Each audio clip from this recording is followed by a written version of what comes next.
భూముల కుంభకోణం వరకు వివిధ రకాలుగా యథేచ్ఛగా దోచుకున్న నువ్వు ఈ దేశం కోసం తాత ముత్తాతల నుండి ఆస్తులతో పాటు పదవులను కూడా త్యాగం చేసినటువంటి రాహుల్ గాంధీ గారి గురించి మాట్లాడే సాహసం ధైర్యం ఎక్కడిది కేటీఆర్? నీకు నీ స్థాయి ఎంత, నీ బతుకెంత, ఏంటి నీ బతుకు? అమెరికాలో పెట్రోల్ బంకులో పెట్రోల్ పోసిన నువ్వు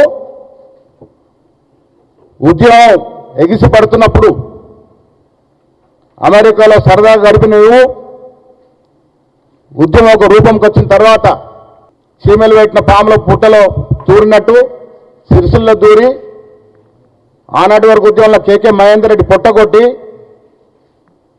డబ్బుల మదంతో ఎమ్మెల్యే అయి నువ్వు ఇవాళ రాహుల్ గాంధీ గారి గురించి, రేవంత్ రెడ్డి గారి గురించి మాట్లాడతావు?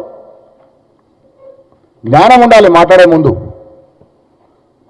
మన స్థాయి ఏంది, మన చరిత్ర ఏంది, మన గతం ఏంది ఒక్కసారి స్మరణం చేసుకొని మాట్లాడాలి.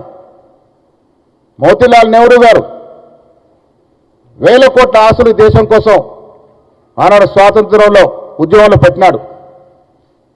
జవహర్లాల్ నెహ్రూ ఏకంగా 9 ఏళ్లకు పైగా జైల్లో జీవితం గడిపి స్వాతంత్రం కోసం పోరాటం చేసినటువంటి మహానాయకుడు.